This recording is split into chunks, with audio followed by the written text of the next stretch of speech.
Vamos a retomar desde una tempestad terrible, que así se expresaban los biógrafos de Luisa. Los hostigamientos, según el libro de Cielo, iniciaron desde 1930, culminando con la confiscación de los escritos en 1938. Del Vaticano enviaron a un sacerdote a hacer la requisa. Este sacerdote no siguió el proceso de rutina, que es ir al arzobispado, comunicarse con el arzobispo, entender todo lo que está pasando con la persona y luego decidir conjuntamente qué se va a hacer, sino que de una sola vez llegó a la casa de Luisa y se llevó todo lo que tenía Luisa a la vista, excepto el original manuscrito de los volúmenes 35 y 36, porque como eran los más recientes, los tenía debajo de su colchón. No constó oficialmente por parte del Santo Oficio la razón de la confiscación de 3 de los escritos de Luisa. El Observatore Romano, que es el periódico del Vaticano, solo reportó la confiscación y que 3 de los libros fueron colocados en el índice de libros prohibidos. No mencionó la causa y la siguiente edición de ese periódico mencionó que podía ser motivado por excesivo misticismo. La biógrafa del Vaticano también trae otra probable causa, que es qué pasaba con los fondos que se generaban de las ventas de esos libros y querían saber qué hacía Luisa con ese dinero. No aparece en el listado oficial ninguno de los volúmenes del libro de Cielo. O sea, la mayor anormalidad ocurrió con estos libros. De los libros que estuvieron puestos en el índice, uno había sido editado y publicado por San Aníbal de Francia, que era el reloj de las 24 horas, que así se llamaba, las 24 horas de la Pasión. Y el otro era editado por el confesor, el padre Benedetto Calvi, que era de la Reina del Cielo. O sea que el haber puesto en los libros prohibidos quedaba la reputación de estos dos editores muy en entredicho. Vuelvo a reiterar que los libros de Cielo sí fueron confiscados porque estaban junto con los demás libros de Luisa, pero nunca fueron indexados y no fueron colocados en los libros prohibidos. Los documentos estuvieron, digamos, guardados sin estar inscrito en los archivos del Vaticano por casi 60 años hasta que fueron accesibles al Tribunal de la Causa de Beatificación de Luisa, exactamente el 2 de febrero de 1996, que coincide, según sus biógrafos, con la fiesta de la presentación. Acá en la foto ustedes pueden ver que los libros estaban envueltos y debidamente hecha su ficha específica. Y aquí se puede leer que dice picareta. Tomen nota que la misma Suprema Congregación de la Santa Sede para los Asuntos de la Fe, que en tiempos de San Pío XI condenaron 3 de los libros en 1938, es la misma congregación bajo el liderazgo del cardenal Ratzinger y la aprobación de Juan Pablo II que abolió dicha condenación en 1966. Para hacer, digamos, una gráfica con este cuadro de cómo estaba la situación, solo quiero dirigirme en particular al Libro de Cielo. Libro de Cielo no estaba incluido en lista oficial del Santo Oficio, como ya veremos en la nota. No estaba incluido en la lista de libros prohibidos, pero sí estaba confiscado. Los libros que estaban incluidos en libros prohibidos fue Las 24 horas de la Pasión y El reino de la divina voluntad. y también la reina del cielo en el reino de la divina voluntad. Acá les muestro la transcripción del decreto del Santo Oficio realizado en 1938 en el mes de julio. Y no me voy a referir a todo el texto, ustedes lo tendrán en su oportunidad, sino que vean, acá hay 3 libros, ninguno de ellos dice libro de cielo. Habla del reloj de la pasión con un tratado sobre la divina voluntad, habla del reino de la divina voluntad y habla de la reina del cielo en el reino de la divina voluntad. Como estos libros pasó mucho tiempo que no se siguieron editando, no tenemos al presente algún em, algún ejemplar de Reino de la Divina Voluntad, ni tampoco sobre el Tratado de la Divina Voluntad.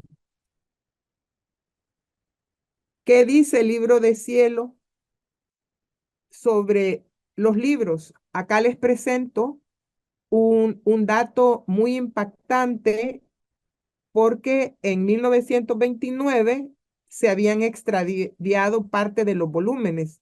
Entenderíamos que fue con las personas que lo estaban mecanografiando para trasladarlo del lenguaje del pueblo de Luisa al italiano y se perdieron algunas páginas y Luisa se lo hizo saber al Señor y eso está relatado en el libro 25:31.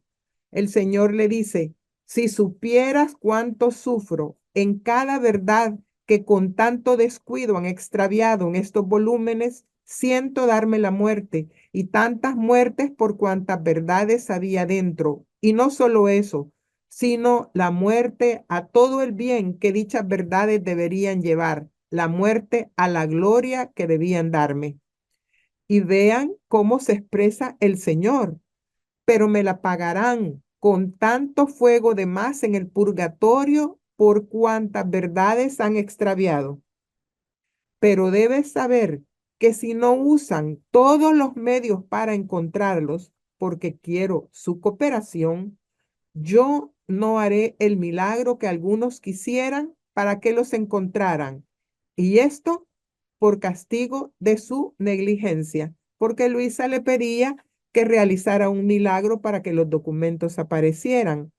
Imagínense que esto fue para que por partes de un libro que se habían extraviado. Ahora imagínense para los libros que fueron confiscados. Cuando fue la confiscación, Luisa, muy pronta, de acuerdo con lo que veremos en lo que le dice el Señor, ella inmediatamente condena lo mismo que el Santo Oficio condena, solo que Luisa, tomen nota, pone 2 documentos, no 3. Luisa dice el reloj de la pasión con un tratado de la divina voluntad y en el reino de la divina voluntad. Aquí no aparece reina del cielo. Acá les traía el ejemplar que está en la Santa Sede de la notificación de Pablo VI sobre la abolición del listado de libros prohibidos, que fue emitido en 1966, muy posterior a todo el tiempo que pasó de lo de Luisa, pero afecta a todo libro que está en el listado de libros prohibidos. De acuerdo a esta notificación de Pablo VI, ya ni deberíamos de hablar de que los libros de Luisa habían estado en libros prohibidos. ¿Qué dice el Señor en 1930 y 1931 cuando comenzaron los hostigamientos hacia Luisa? En el libro 2833, párrafo 2, nos dicen todo eso porque piensan que soy Dios lejano. Y como lejano, no podían desarrollarse tantas intimidades entre tú y yo. Esto es porque estaban diciendo que era exceso de misticismo y el Señor le dice que se debe a la gran intimidad que se ha desarrollado entre Luisa y el Señor porque Él no es un Dios lejano, ¿verdad? En el 28:35 dice, Luisa, tengo mes y medio sin escribir. Hace algún tiempo que no escribo porque mi pobre corazón está lleno de amarguras intensas. No tenía la fuerza de escribir esta página, la más dolorosa de mi existencia acá abajo. Y dice, Luisa, creo que los cielos han llorado sobre mi dura suerte. Por causa de la divina voluntad, me acusan en el santo oficio de cosas que yo no conozco. Hace 40 años que vivo en la cama. Soy una pobre sepultada en vida. No recuerdo jamás haber tenido amor al interés. Mi dulce Jesús ha vigilado siempre mi corazón y me lo ha tenido en pleno desapego. Esto es debido a que una de las acusaciones se debía a que querían saber qué pasaba con las regalías o el dinero que se obtenía de la venta de los libros. Les comento que habían ya 4 ediciones y rápidamente los libros eran pedidos por el público. Y acá Jesús en esa misma lectura le dice, estoy obligado a golpear a todos aquellos que han contribuido a una acusación tan negra y no creas que lo haré propiamente hoy, sino que a tiempo y circunstancia mi justicia está armando su brazo en contra de ellos. Ninguno será perdonado. Es demasiado el dolor que me han dado. Y sigue Luisa, yo soy la acusada, la condenada, como si hubiese llegado a ser la criatura más infame que existe sobre la tierra, y una maldición llueve sobre mi pobre existencia. Y el libro 29:2 dice, por eso mi dolor es grande y mi justicia quiere castigar a aquellos que han sido causa de tanto dolor mío. El libro 29:5 nos dice que Jesús le comenta a Luisa que él está claro que no es Luisa quien ha rechazado sufrir, sino que es el mismo Señor que le ha dado una pausa para darle paz a ella y hacer saber al Santo Oficio que ha sido él quien ha mantenido a Luisa en ese estado de sufrimiento. Y le dice, solo tu Jesús era el autor de tu estado, pero no puedo esconder mi dolor. Es tan grande que puedo decir que en toda la historia del mundo no he recibido jamás un dolor similar de las criaturas. Miren qué tremendo. Obligan a mi justicia a continuar enviando los flagelos y continuaré enviándolos.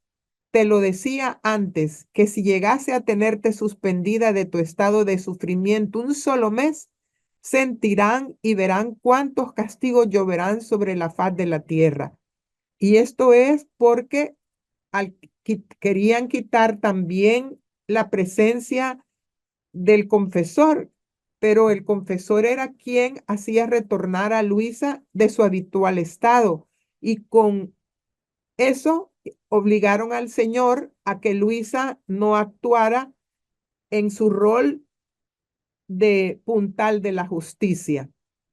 Con todo eso, me dio la inquietud de saber qué cosas habían pasado en 1931 y aquí les presento algunos datos con la salvedad que no están grabados en piedra, que estamos hablando de cosas que han pasado muchos años y que no hay como una fuente súper fidedigna, ¿verdad? Pero nos da una idea de las cosas que se vieron. En ese año acontecieron 9 terremotos. En los años anteriores revisé y habían terremotos que eran grado 6 o menos de grado 6. Aquí solo uno tuvo grado 6 que ocurrió en Texas, con la salvedad que en Texas no sabe temblar tampoco, pero hubo terremotos de escala 8, 7.6, 7.8, con un número de fallecidos, por ejemplo, en Managua de 2.400, ¿verdad? En China, en el norte, de grado 8 con 10.000 fallecidos. Comenzó en la Unión Soviética a aparecer las granjas agrícolas, que eran donde enviaban a las personas en vez de cárcel, los mandaban a trabajar a las granjas agrícolas, donde terminaban falleciendo. En España hubo un paro laboral de alrededor de 150.000 trabajadores. África tuvo 50 grados de temperatura y en China hubo fuertes lluvias, se rompió un gran canal, hubo 4 millones de muertos, 23 millones de damnificados y las aguas alcanzaron 16 metros de altura. Hasta aquí les relato. Ustedes verán los siguientes eventos cuando tengan el material a mano. Antes de la confiscación, ante la confiscación, en el libro 3630, ya de 1938, me voy a referir solo a las partes que están en negritas, y dice Luisa: me encuentro en medio de inmensas amarguras y humillaciones como una pobre condenada. Y el Señor le responde: debes saber que no es a ti a quien han condenado, sino a mí junto contigo. Siento que se renueva mi condena. Creen que harán morir todo lo que he dicho sobre mi voluntad divina. Yo, en cambio, permitiré tales flagelos e incidentes tristes que haré resurgir mis verdades más bellas, más majestuosas entre los pueblos. Y le dice: tanto de parte mía como de tu parte, no nos movamos en nada. Sigamos realizando lo que hemos hecho, aunque todos se pongan en contra. Este es mi modo de obrar divino, que por cuantos males hagan las criaturas, jamás hago a un lado mis obras. Las conservo siempre con mi potencia y virtud creadoras, por amor a quien me ofende. Las amo siempre sin jamás cesar. Y termina diciendo, y eso también nos dice a nosotros: cuando parezca como si el verdadero bien debiera morir, resucitará más bello y majestuoso. Los sucesos que acaecieron en 1938, voy a referirme a algunos. Ustedes van a tener en sus manos esta filmina para que puedan observarla más. Ustedes saben que la aurora boreal llega hasta Canadá, pero esta vez, en este año, se vio hasta en el sur de Gibraltar. Colapsó el puente que está sobre las cataratas de Niágara. Hitler se autoproclama comandante supremo de las Fuerzas Armadas. Alemania empieza a invadiendo Austria. En Barcelona la guerra civil se va poniendo cada vez más fuerte y hay ya bombardeos contra la población civil. Cae un meteorito de 450 toneladas por Pensilvania. Y ustedes pues lograrán ir viendo con más detenimiento los otros aspectos que están resaltados en esta diapositiva. Vamos a hablar de un aspecto que no es muy mencionado, y Luisa lo mantiene en forma muy humilde, tanto en su vida y pues no se menciona en Libro de Cielo, por eso es que no es desconocido. Pero Luisa realizó milagros. Lastimosamente, cuando Luisa murió, no, como no había todavía proceso para su causa de beatificación, no se habían levantado todos los datos y los testimonios solo fueron recogidos por el sobrino de quien cuidaba a Luisa, que era el padre Bucci, y no fueron debidamente constatados como para que sirvan de pruebas ante la causa. Y los testigos ya son fallecidos, así que estos quedan como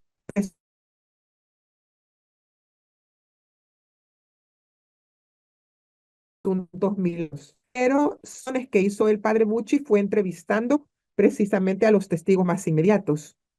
Eh, por ejemplo, hay tres que corresponden a la tía del padre Bucci, que es la señora Rosaria, y que son bastante interesantes. Ella cuando estuvo pequeña convulsionaba y al fin la mamá se decide llevarla ante Luisa y Luisa le pone la mano y le dice que se la lleve para su casa. Y desde el día siguiente, en toda su vida, nunca más volvió a convulsionar. Luego se mutiló accidentalmente 4 dedos de su mano izquierda y aún así era una rápida bordadora en una forma de tejer que usaba Luisa que era muy complicada y que tenían que hacer nudos y sin embargo, con mano y media, digamos, ella era una rápida bordadora y la mano derecha en los bordados para Luisa. Las llagas cancerosas de la misma señora Rosaria, esto sucedió siendo ella ya bastante adulta.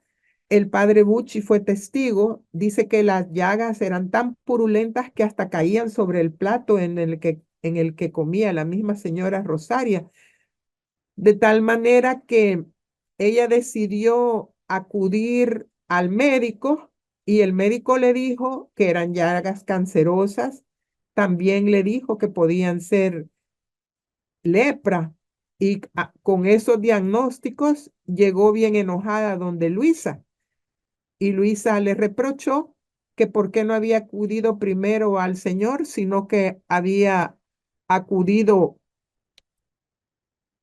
al médico, ¿verdad? Y la puso a que oraran juntas varias horas y a la mañana siguiente, cuando la señora Rosaria apareció por la casa del padre Bucci, relata que esas lesiones ya estaban cicatrizadas y le desaparecieron totalmente y nunca más regresaron. Así que ustedes pueden ver con este tipo de milagros, pues la señora Rosaria desde chiquita se dedicó a servirle a Luisa en agradecimiento por todas estas milagros que le había hecho, ¿verdad?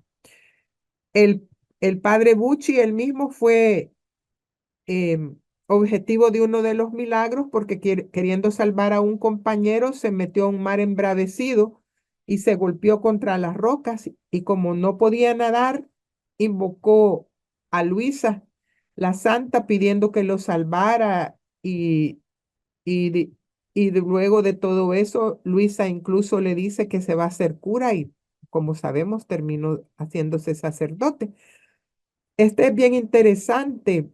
Monseñor Giovanni Regim, el primer día que tomó posesión del cargo, ya quería anular que se hiciera misa en la casa de Luisa y estaba haciendo un escrito para hacer esa anulación.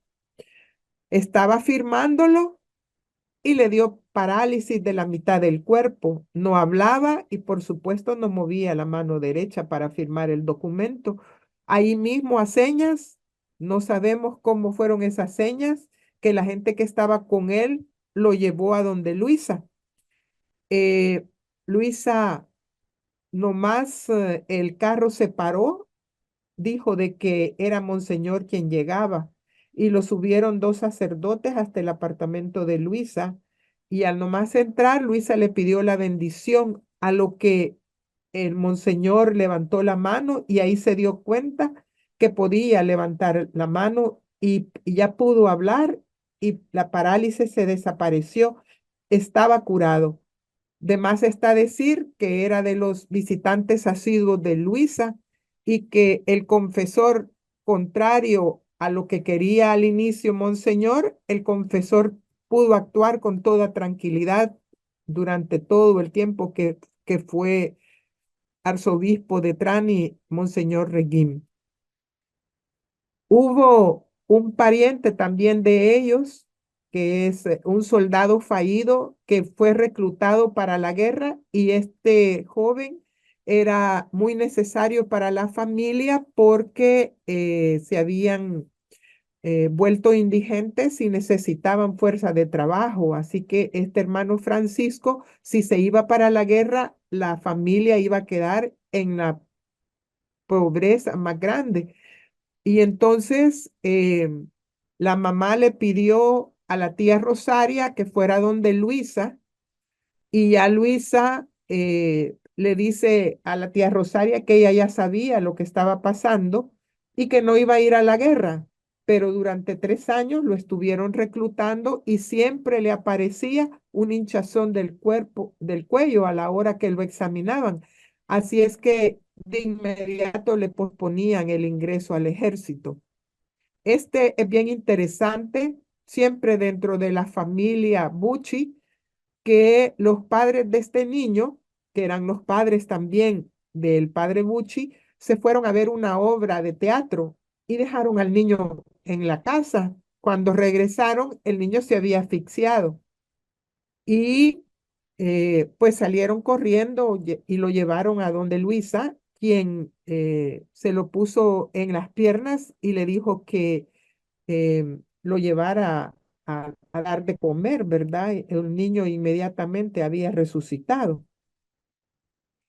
Este del mal parto ya ocurrió cuando Luisa había fallecido y es de su hermana menor que tuvo de su segundo parto una hemorragia uterina severa, que el mismo médico que la trataba se retiró porque dijo que el caso estaba perdido. Afortunadamente se quedó allí el ayudante del médico quien pidió permiso para intervenirla y la familia había llevado una blusa que habían guardado de Luisa para que la pusieron como almohada y tuvieron donante de sangre, el, el ayudante fue exitoso en la cirugía y Gemma se salvó, excepto el niño que tuvo una neumonía por el que falleció al día siguiente. Este es el caso de Nuncia, que ella acudió a Luisa para pedir por su mamá. Nuncia eh, no la recibe, pero le hace llegar por medio de la señora Rosaria que tenía que orar por 40 horas, pero ella no quiso hacerlo. Y entonces la tía Rosaria le dice y la convence que cumpla con lo indicado y se fue a la iglesia. Después de estar 2 horas, regresa a la casa y encuentra a la mamá bañada en sangre que le había brotado de la nariz. Y el día siguiente y todo el resto del tiempo, pues la dieron por curada. Cuando quisieron ir a ver a Luisa para darle las gracias, Luisa, como siempre, se negó y dijo de que todo había sido hecho por el Señor, que era él al que le tenían que ir a dar las gracias. El caballo curado, este caballo era vital para la economía de la familia de Luisa y además era un animal muy querido por Luisa. Cuando el animal estaba grave, no dejaron a Luisa que lo viera, pero Luisa se dio cuenta y llegó hasta el animal y le dijo, no mueras porque te quiero mucho. A estas palabras, el caballo inmediatamente se levantó, como si nada hubiera pasado. Este de los muebles robados ya fue en los años 90 que hubo un congreso sobre la divina voluntad en Costa Rica y supieron ahí que se habían robado los muebles de la casa museo. Avisaron por todos lados que los demonios podían estar en esos muebles y aparecieron a los días intactos, todos completos, detrás de la puerta de entrada de la casa museo.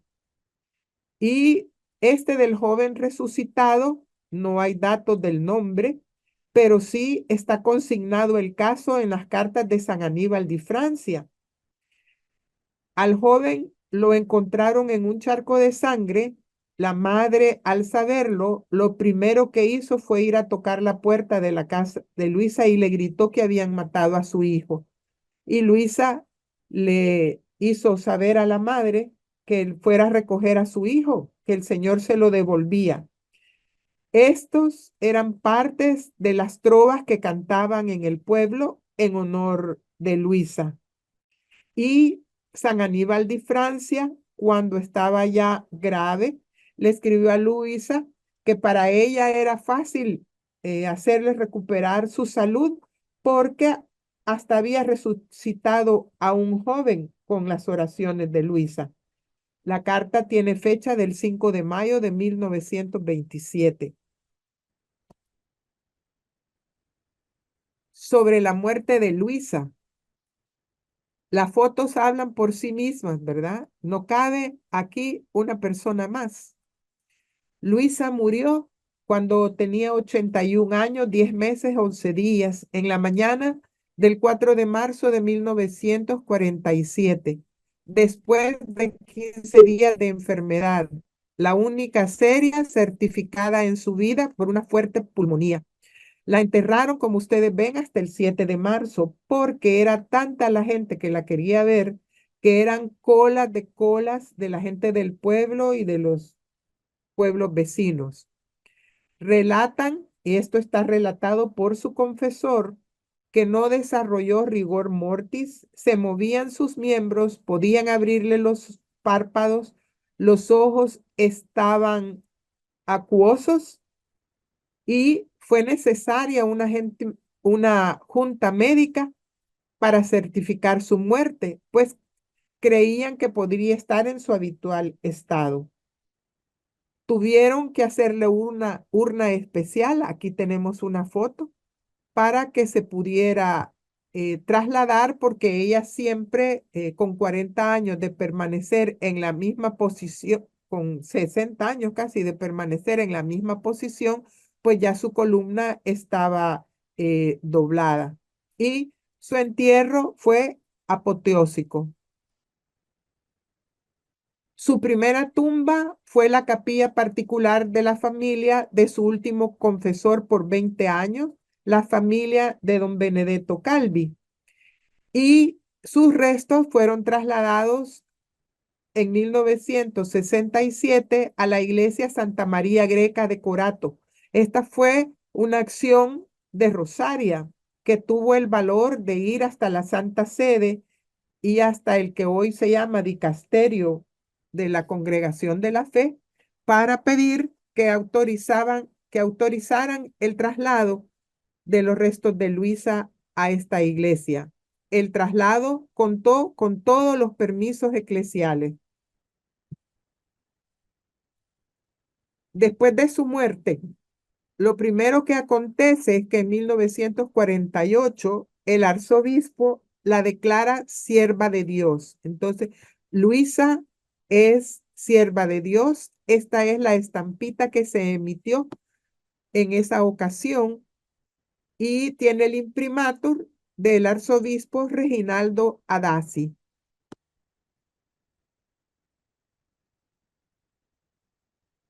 En 1994, como ya lo vamos a ver con más detenimiento, la Sagrada Congregación para la Causa de los Santos dio la autorización para abrir la causa de Luisa para su beatificación. Muchas veces es desde el arzobispado, de la diócesis, de la persona, de donde se van generando documentaciones y se hace la solicitud a la Santa Sede. Tomen nota que en el caso de Luisa, de la Santa Sede, llegó la autorización para abrir la causa para la beatificación.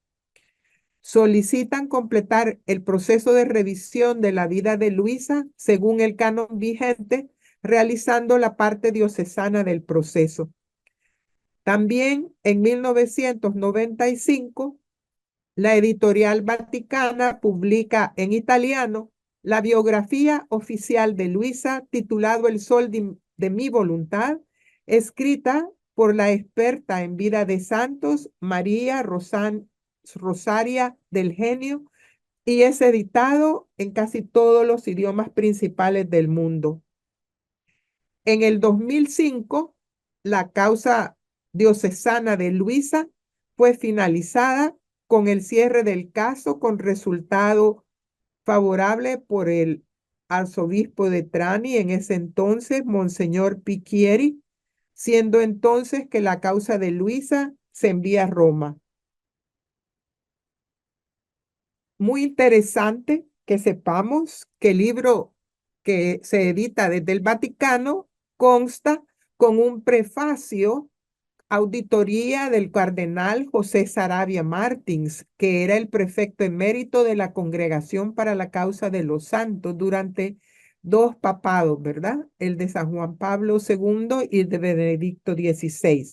Y veamos acá lo que escribe en ese prefacio, Monseñor Saravia Martins.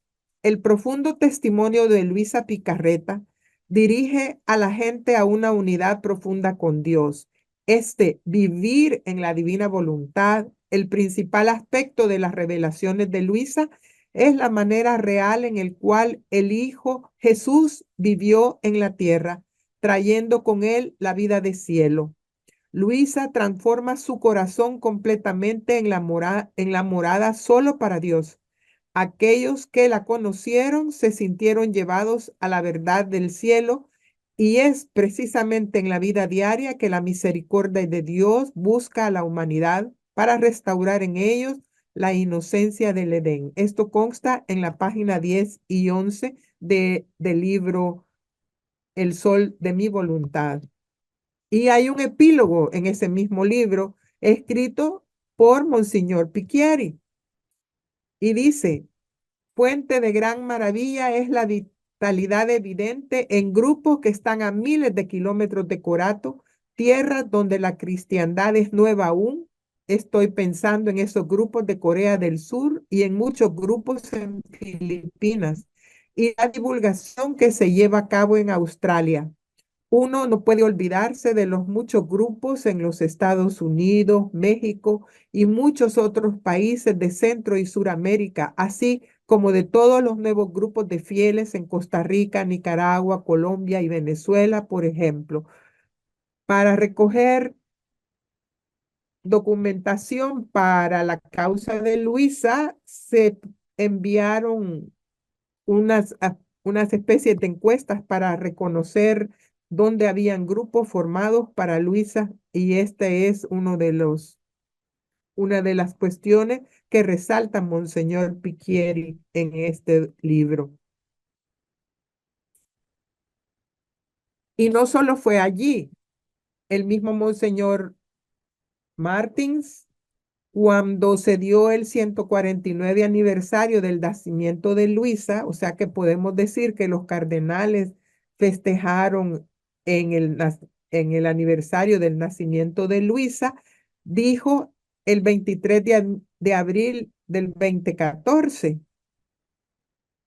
esta pequeña mujer del sur de Italia, que experimentó una sucesión de varias epidemias, dos guerras, y que secó muchas lágrimas debido a las difíciles condiciones de la gente que vivía a su alrededor, transformó su corazón en el lugar donde solo habitaba Dios. Quienes la conocieron se sintieron llevados a la verdad del cielo y compelidos a vivir una vida de santidad, una vida dedicada enteramente, involucrada en las actividades ordinarias de cada día, modelada siguiendo a la familia de Nazaret. Y es precisamente en el día a día que la misericordia de Dios busca a la humanidad para restaurarle la inocencia del Edén, una vida llena de gozo y una vida y una existencia guiada por la certeza de ser los hijos amados de Dios. Miren qué interesante que vamos descubriendo que no es tan cierto como que Luisa está olvidada. Eh, Hay dos libros, este eh, en 1902, perdón, en 2012 y este en el 2014. El regalo de vivir en la divina voluntad, que fue realizado por el padre Joseph Yanucci en su tesis doctoral en teología titulado El regalo de vivir en la divina voluntad, y de Stephen Patton, que es una guía para el libro de cielo. También en el 2010, en Corato, hubo una reunión de sacerdotes y aquí pueden ver ustedes la lista de procedencia de los sacerdotes. Había de Estados Unidos, Nueva Zelanda, Italia, la India, había también de Costa Rica, de Cuba, de Polonia, de Nueva Guinea. Ahora vamos a hablar sobre Luisa y su relación con la iglesia como institución. En toda la vida de Luisa fue acompañada en forma más cercana por 17 sacerdotes, entre confesores permanentes, que fueron en total 6, celebrantes ocasionales, visitantes periódicos, que aquí están sus nombres y también, digamos, un poco los cargos que desempeñaron. Recordar que los confesores además eran los primeros revisores de sus escritos, y destaca la biógrafa del Vaticano que Luisa es un caso único donde sus confesores nunca fueron sus directores espirituales, misión que nuestro Señor quiso reservarse para sí. Jesús le hizo escuchar directamente su voz, enseñándola, corrigiéndola, reprochándola si era preciso. Jesús le dio a Luisa el acompañamiento de un ministro para su cuidado y custodia. Ninguna otra criatura ha tenido este seguimiento de la iglesia y del Señor. Los obispos que se relacionan con la vida de Luisa, y algunos por causa de la beatificación, fueron en total 14. El Señor le dice a Luisa en el libro 11, numeral 13, y en el libro 23:40: en el orden natural tampoco te he hecho faltar nada, confesores, comuniones y todo lo demás. Es más, tú queriéndome solo a mí, no querías a los confesores tan frecuentemente. Y miren lo que le dice sobre sus confesores. Le dice que los que ya habían pasado a la otra vida serían el preludio de los hijos de mi voluntad, porque él primero se sacrificó tanto y trabajó por ayudar al pequeño campo de tu alma. Y así le va describiendo, ¿verdad? O sea que aquí le está diciendo a Luisa que él le dio una gran bienvenida a los confesores cuando pasaron a la eternidad. ¿Y qué decir de los papas? Sabemos que 5 papas conocen sobre de ella y hay 2 que escriben aspectos de la divina voluntad. Cuando la causa de Luisa en 2015 fue ya aprobada y se autorizó que se tradujera de nuevo al italiano. Eso ya fue en tiempos de el Papa Francisco. Y sabemos que todo lo que saca la Congregación de la Fe se le comunica al Papa, pero no tenemos una fuente directa que nos diga que eso ha acontecido así. Eh, Hay de la Congregación de los Santos el cardenal emérito Saravia Martín, del que ya leímos 2 escritos en honor a Luisa. El cardenal Felici, que también estuvo durante el tiempo que se fue liberando la causa de Luisa, y fue él el que escribió el que no había objeción. Y el el padre Pietro Palazzini también, y de la Congregación de la Fe en el tiempo que estaba el entonces cardenal Joseph Ratzinger. Aquí vamos a entrar a una parte bastante interesante porque nos preguntamos, ¿y cómo es que de Italia pudo viajar a tantos países y particular México y de allí nos estamos nutriendo nosotros? Voy a comenzar con la vida de dos santos porque ellos a través del tiempo han seguido ayudando por la causa de Luisa. Uno de ellos es San Aníbal de Francia, que estuvo con Luisa por 17 años. Incluso cuenta la señora Rosaria que él, como fue nombrado el censor de los documentos de Luisa por parte del arzobispado de Trani, cuando él necesitaba discutir con Luisa, mucho se quedaba aún en la noche y le preparaban una cama en el mismo edificio donde vivía Luisa.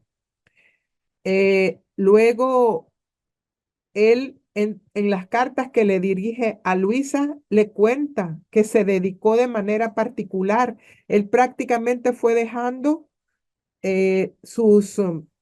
las causas por las que él trabajaba y se dedicó prácticamente a ser de censor, de editor y publicador de los documentos de Luisa. Obtuvo el imprimatur del arzobispo Leo para las 24 horas de la Pasión, Reina del Cielo y los 19 volúmenes que para entonces ya estaban revisados. Ya el 20 ya no lo pudo revisar porque había fallecido. Aquí vemos la portada de el que se llamó Orologio de la Pasione, el reloj de la Pasión. Este tuvo 4 ediciones. De las 24 horas de la Pasión, se sabe por testigos que San Aníbal sabía visitar a los papas. En este caso visitó a San Pío X. Y cuando él iba escuchando la lectura, le dijo el Papa a San Aníbal, Padre, no de pie, este libro debe ser leído de rodillas, pues es Jesucristo el que habla. San Aníbal tuvo el carisma de formar sacerdotes y monjas y formó la congregación de Hijas del Divino Celo y los rogacionistas, cuya labor era orar mucho, rogar al cielo para que hubieran vocaciones. Y dispuso inaugurar un convento en Corato de las Hijas del Divino Celo y ahí fue que conoció a Luisa. Por supuesto, la visitó desde el primer día y desde ahí fueron esos 10 años de relación continua, ¿verdad? Él quiso que Luisa se pasara a vivir a su convento y Luisa aceptó hasta que él falleció. Se trasladó el 7 de octubre de 1928. Pero miren cuando Luisa salió de ahí el 7 de octubre de 1938, en la misma fecha, 10 años después, porque le pidieron de inmediato abandonar el convento. A resultas de esa tormenta de 1938 y de que la Santa Sede había declarado proscritos los libros. Los sacerdotes rogacionistas apoyaron a San Aníbal en digitar los manuscritos de Luisa para que fueran editados en las imprentas, porque como se dan cuenta, en 10 años pudo editar 4 veces, entonces era un trabajo muy intenso. Cuando murió San Aníbal, los rogacionistas ni mantuvieron ni custodiaron los escritos por temor a que ellos mismos ser perseguidos. Todo quedó oculto, de tal manera que cuando quisieron canonizar a San Aníbal, nadie sabía nada, ¿verdad? Ninguno de los libros editados había, había sido rescatado y no se sabía que habían sido incluidos en los libros prohibidos. Hasta que cuando lo iban a canonizar, durante el pontificado de San Juan Pablo II es que durante ese proceso de canonización vuelven a ver los escritos. San Aníbal fue canonizado el 16 de mayo de 1994 y esta es una fotografía de San Aníbal ya canonizado que la pusieron en el Vaticano. El otro santo es San Pío de Pietrelcina. Tanto él como Luisa vivieron una vida confiscados, ¿verdad? Eh, el padre Bucci menciona que aunque los testigos no quisieron hablar con él, pero se sabía que veían en dos ocasiones a un capuchino sentado junto a Luisa, no habiendo visto entrar ninguna persona al apartamento de Luisa, a su habitación, pero que tenía el aspecto del padre Pío, o sea, se bilocaba. Sí se sabe que desde 1930 hay cartas muy frecuentes entre Luisa y el señor Federico Abrecht, que era fotógrafo allegado al padre Pío y uno de sus hijos espirituales, y él lo envió para que visitara a Luisa y que mantuviera correspondencia. También se sabe de otra hija espiritual del padre Pío, que ella hablaba de la divina voluntad en San Giovanni Rotondo. El padre Pío, con ocasión del confiscamiento de los escritos a través del señor Abres, hizo saber a Luisa que le mandaba decir: querida Luisa, los santos sirven para el bien de las almas, pero su sufrimiento no conoce límites, ¿verdad? Y aquí hay partes de las cartas que se intercambiaba el señor Abrecht con Luisa, en las que a veces le, el padre Pío le mandaba a decir también algunas cosas. Esta parte es muy interesante y trata de reconocerle el mérito a México en la causa de Luisa y ustedes ya verán por qué. El señor Acuña vivía en la diócesis de Aguas Calientes en el tiempo que era obispo Monseñor Ricardo Guizar Díaz, y él tuvo que hacer en 1989 una visita que hacen frecuentemente los arzobispos al Papa. Y Monseñor Guizar aprovechó, y aquí está la foto, fue a visitar al arzobispo de Trani de ese entonces, que es Monseñor Carata. Y a raíz de ello, se regresa a México y le dice Monseñor Guizar al señor Acuña que hiciera una visita al cardenal Ratzinger, porque no puede ser que tal don de Dios esté oculto en la iglesia y del todo desconocido. Eso era en 1990. Esto está tomado de unos videos en los que describe la situación el señor Acuña. Monseñor Guizar le da al señor Acuña una carta de recomendación para visitar al cardenal. El señor se va en mayo de 1990 a Roma y allí espera la cita que se la iban a confirmar una semana después, y en esa semana se fue a visitar a Corato y ahí encuentra a Monseñor Carata, quien le cuenta que van a canonizar al padre Aníbal. Monseñor Carata entonces le da instrucciones al señor Acuña para su entrevista con el cardenal y le dice que le diga al final al cardenal que cómo es posible que iban a beatificar al padre Aníbal estando incluido en los libros prohibidos con un libro editado por él. Y aquí hay foto del señor Acuña en esa ocasión.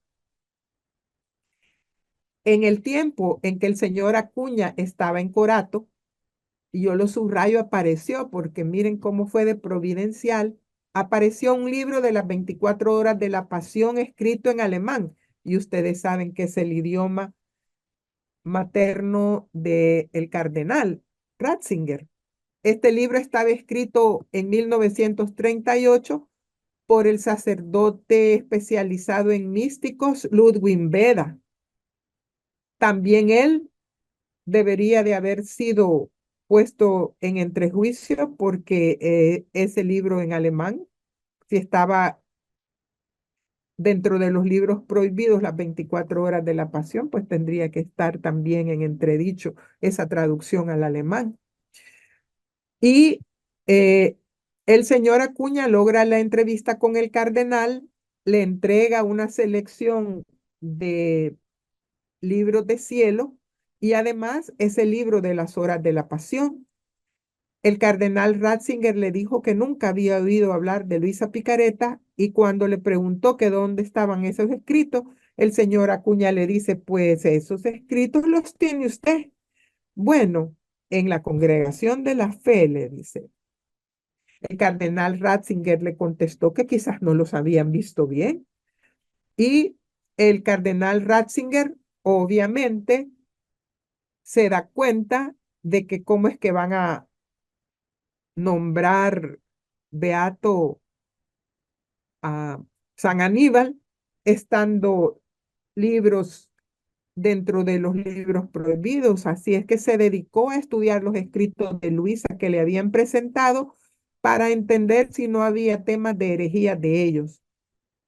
Y se regresa, Monseñor, se regresa el señor Acuña y ahí Monseñor Guízar le indicó que enviara más documentos de Luisa al cardenal y le especifica cuáles y le dice que tienen que tener donde aparece un futuro luminoso para la iglesia porque en esos tiempos les parecía en la Santa Sede un futuro bastante oscuro para la iglesia.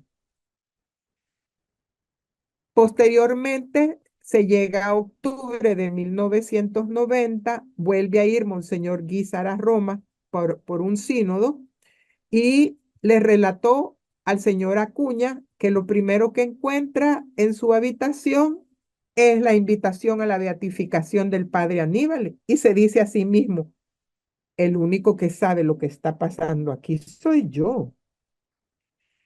Ante todo esto, pidió hablar con el cardenal Ratzinger y hizo constar Monseñor Guízar que le había dicho, todos los escritos de Luisa deben aprobarse. Era octubre de 1990. 4 años después sale la nula obstat, que quiere decir no hay obstáculo para iniciar la causa de beatificación de Luisa según las directivas vigentes. Era el 24 de febrero de 1994 y en noviembre de ese año inician la causa. Acá hay una nota que le dirigió el secretario del cardenal Ratzinger en ese entonces, agradeciendo al señor Acuña por el envío de la documentación. Y esta es una copia de donde la congregación de la causa de los santos da el nula obstat para la causa de Luisa. ¿Cómo es que se sabe en México de los escritos de Luisa? Y nuevamente aparece también el Padre Pío, ¿verdad? La señora Rosaria y el último confesor, don Benedetto Calvi. El Padre Pío instruyó a uno de sus hijos espirituales, en los que se sabe que hasta le regaló uno de los guantes con que cubría sus estigmas de la mano, que es el Padre Gustavo Morelos. El Padre Gustavo Morelos es mexicano, hizo la congregación de los hijos de la divina voluntad y se va para Corato, porque le pidió el padre Pío que fuera a obtener todo lo escrito de Luisa, lo resguardara y lo custodiara. El padre Pío previendo que todo eso se iba a utilizar para la causa de beatificación de Luisa. Lo hace el padre Morelos y él iba vestido de blanco con otro compañero de su orden. Ya Luisa le había dicho en vida a la señora Rosaria que ella iba a ser su testigo y que iban a llegar dos sacerdotes de blanco que iban a tener que ver con la divulgación de la divina voluntad. Así que la señora Rosaria, ni corta ni perezosa, le entregó los originales del volumen 35 y 36, copia de los volúmenes 11, 12, 13, 8 y 5, y veremos que existe constancia de eso. Y además hubo otro actor, el padre Brown, proveniente de Estados Unidos, años más tarde, que llegó justo cuando comenzaron a colectar toda la documentación de Luisa. El padre Brown fue parte del grupo, que está aquí la fotografía, de las personas que pudieron entrar a los archivos del Vaticano para hacer copia de los volúmenes originales de Luisa que estaban ahí consignados y de los documentos que estaban de Luisa. Un trabajo que se hizo desde el 29 de enero al 2 de febrero de 1996. Y ya vimos lo que pasó con los volúmenes 35 y 36, ¿verdad? Eh, de estos volúmenes que fueron a copiar, hubo dos ediciones y una de esas ediciones se la envió el padre Brown al señor Acuña para que apoyaran en la transcripción. Y por parte del padre Morelos, él se lleva los documentos a México, se los muestra a su hermano, queriendo que su hermano conociera y se interesara por la divina voluntad, pero él no les prestó mucha atención y se los mostró a su jefe porque trabajaba en una oficina de contabilidad donde el jefe era el señor Acuña. Al contrario, el señor Acuña se interesó mucho por ellos, los empieza a leer, se impregna de ellos y los va compartiendo con un grupo de amigos, compañeros de Tekinder, y sabemos los nombres de algunos de ellos. La señora Tere Naranjo, una señora blanquita que no tenemos el apellido, don Joel Galván Talledos y el doctor Salvador Tomasini. Acá tienen ustedes una nota que dirigieron de Corato a la congregación de el Padre Morelos, que en ese entonces estaba regentada por estos sacerdotes en Florida, y miren lo que le dice: mis sinceras condolencias por el fallecimiento del Padre Gustavo, pero aprovecharon la ocasión para pedirle lo más pronto posible todos los escritos originales de Luisa que estaban en su posesión. Y ahí sabemos entonces que el volumen 35, el volumen 36, las horas de la pasión, el libro de la Reina del Cielo, memorias de la infancia, las cartas de Luisa y cualquier otro material original de la sierva de Dios, Luisa Picareta, para que se los presentara a Monseñor Picchiari. El doctor Tomasini fue entrevistado por nosotros y él nos cuenta que se inició en la divina voluntad por todo lo que le fue mostrando el señor Acuña. Y nos cuenta que en ese interín, cuando sucede lo de las copias de los originales, el señor Acuña lo visitó porque el doctor Tomasini vivía en la casa contigua en la parte trasera al señor Acuña y le contó que se había perdido la transcripción al italiano del libro 1 y querían ver si el doctor Tomasini la podía hacer. Al ver semejante regalo del cielo, pues el doctor Tomasini dijo, por supuesto, ¿verdad? Y se puso a la transcripción del libro 1 y antes que la terminara, el señor Acuña le pidió si era posible transcribir todos los libros. El doctor Tomasini dice, yo como vi como regalo del cielo, bendito sea Dios, todos los libros, dijo, ¿verdad? Y eran los libros del libro del cielo, más las 24 horas de la pasión, más la reina. Y la transcripción nos cuenta que la enviaban a Italia al mismo padre Brown. Cuenta el doctor Tomasini que luego de transcribir del dialecto del Bari al italiano, él, originalmente pensando en su familia, se queda traduciendo los escritos al español con apoyo de una señora que hablaba la lengua de Luisa. Y cuando él traducía el libro 19, el señor Acuña iba por el 18 y ahí se comunican ambos y se dan cuenta, ¿verdad? Que iban traduciendo. Esto no le gustó mucho al señor Acuña, pero le pidió al doctor que continuara y le pasara todo lo que iba traduciendo. Luego, un amigo impulsa al doctor Tomasini a abrir una página en la web, lo que finalmente hace, y de ahí comienza a poner los escritos en internet y ya sabemos todos que se fue desarrollando, ¿verdad? La primera invitación que tuvo a un grupo de meditación semanal de los escritos y a un retiro se la hizo el sacerdote Daniel Gagnon, y a partir de estos inicios participa en reuniones, retiros, grupos virtuales. Es invitado a dar retiros en Estados Unidos, Texas. Incluso volvió a encontrar al padre John Brown y de ahí pasa a toda Latinoamérica y parte de Europa. Cuando se reencontró con el doctor, con el padre Brown, el doctor le preguntó que cómo es que los escritos habían sido enviados a él y él le dijo que el señor Acuña había dado la indicación, cosa que le había impactado conocer al doctor. El doctor nos dice que hay aspectos que debemos de cuidar y nos dice, todos salimos de la misma fuente, pero no todos nos queremos adherir al libro de cielo. Todos queremos ver la parte nuestra.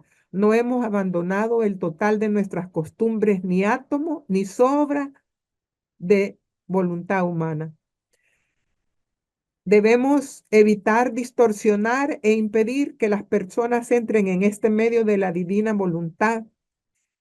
Y lo hacemos cuando no nos adherimos al libro de cielo. Debemos minimizar las divisiones, creando grupos que parezcan sectas, regulando hasta la vestimenta, todo por fuera del libro de cielo. Nos recalca el doctor que Jesús dice que él se encargará de sus escritos, que Luisa no se debe ocupar en lo más mínimo, que él se encargará y nos lo dice a nosotros también. Acá les traigo una línea de tiempo desde el año 90 a la fecha para que sepamos lo que ha ido aconteciendo en la vida de Luisa. Y bueno, sabemos que en 1990 el Papa beatifica a Aníbal de Francia, que indirectamente es como darle un respaldo a los escritos de Luisa, pues un editor de Luisa no iba a ser beatificado, ¿verdad? En 1994, el cardenal Ratzinger anula la condena de los escritos de Luisa y también, y por medio del prefecto de la causa de los santos, hace llegar a Trani para que el non obstat, para que abran el proceso de beatificación y que lo inicien como debía de haber sido a nivel diocesano. Y eso se realizó en la fiesta de Cristo Rey. En ese mismo 1994, el cardenal Angelo Felici, prefecto de la Sacra Congregación de los Santos, envía la carta, ¿verdad? Que le informa que no hay ninguna objeción. Y el Papa Juan Pablo II, en 1996, 2 años después, permite la copia de los volúmenes originales, que ya contamos la historia a través de el padre Gustavo y del sacerdote Brown. En 1997, dos teólogos remitieron sus evaluaciones independientes sobre los escritos de Luisa al Tribunal Diocesano. Sabemos los nombres de los teólogos, el reverendo Antonio Resta y el reverendo Cosimo Regio, dando un veredicto favorable. En el 2001, con el permiso de la diócesis de Corato, se abrió una escuela que lleva el nombre de Luisa. En el 2004 ya se canoniza y se nombra al padre Aníbal como santo. Y en 2005 el Tribunal de la Diócesis y el obispo de Trani, que es Monseñor Piquieri, ya de grata recordación, entregan un juicio positivo sobre los escritos de Luisa y testimonian sobre su virtud heroica. En el 2010, otros dos censores puestos por la Santa Sede, esos se mantienen en reserva su identidad, vuelven a decir que están aprobados los escritos de Luisa, que no encontraron nada que se oponga a la fe, a la moral. O sea, ya van 4 teólogos que emiten juicios positivos. El 2011 se crean las hermanas benedictinas de la Divina Voluntad. Y en el 2012, la Universidad Gregoriana en Roma aprueba la tesis doctoral en teología sacra del padre Joseph Iannucci, que explica y defiende las revelaciones contenidas en los escritos de Luisa, y el imprimatur se le concede al libro del teólogo de Estados Unidos, Stephen Patton.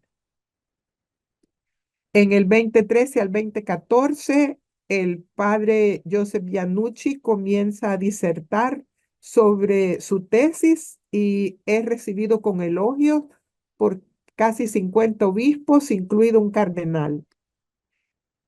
El teólogo O'Connor y profesor de teología de la Universidad de Notre Dame publica el libro Vivir en la Divina Voluntad, la gracia de Luisa Picaretta en 2014 y aprueba la investigación sobre naturaleza milagrosa. En 2015 aparece el primer milagro realizado por Luisa en la señora Margarita María Chávez. Ella vive en Miami. El arzobispo de Miami realizó toda la investigación. En, en 2016, como comentamos, la Santa Sede saca la biografía oficial de Luisa, que es parte de todo el proceso para su causa.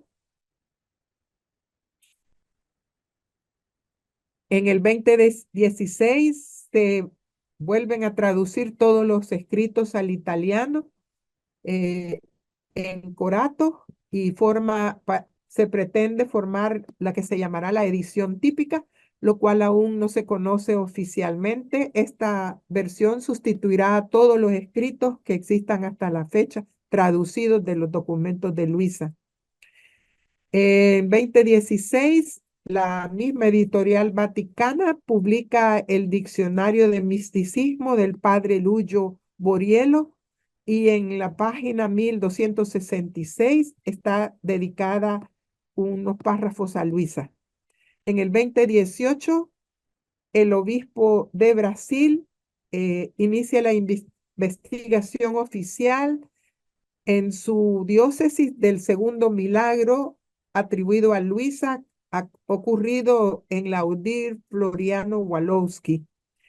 Y en el 2020, que es lo último oficial que tenemos, aparece el cuarto comunicado del arzobispo de Corato, en donde informa que de esa traducción que se hizo, se va a hacer una profunda evaluación de nuevo para decir su posición final, y que si solo traducirla tomó 5 años, pues se va a tardar mucho esa profunda evaluación. Y pide que se esté orando por eso y que se ponga a disponibilidad recursos, pues ellos siempre están viajando a la Santa Sede para cosas que les requieran. Y invita a todos los grupos en el mundo que se han formado sobre la divina voluntad a la unidad en la formación y difusión de los escritos. Les hago notar que en este comunicado no hay ninguna moratoria para ninguno de los libros de cielo. Aquí Monseñor de Ascenso se refiere a todos los libros de Luisa. Finalmente, les quiero compartir la opinión del padre Bucci sobre Luisa, con la que él termina la biografía y dice: cuando la persona de la cual nuestro Señor quiere servirse para darnos a conocer los misterios de su amor, vive plenamente lo que enseña, está radicada profundamente en la doctrina de la Iglesia, en la humildad y la obediencia, y por lo tanto tiene un gran amor y respeto por la autoridad eclesiástica, aunque ésta se muestre adversa, hay muchos elementos que nos pueden hacer pensar que sí sean de Dios dichas manifestaciones. En esto es en lo que siempre se fija la iglesia y por lo tanto nuestro Dios. Y finalmente les comparto la salida del libro 12, numeral 158, sobre el deseo de Dios en Luisa. Miren lo lindo que le dice. Mira, le dice Jesús a Luisa, yo giré y giré por toda la tierra. Miré una por una a todas las criaturas para encontrar a la más pequeña entre todas. Y entre tantas te encontré a ti, la más pequeña entre todas. Tu pequeñez me agradó y te escogí. Te confié a mis ángeles a fin de que te custodiaran, no para hacerte grande, sino para que custodiaran tu pequeñez. Y ahora quiero iniciar la gran obra del cumplimiento de mi voluntad. Muchas gracias por su atención.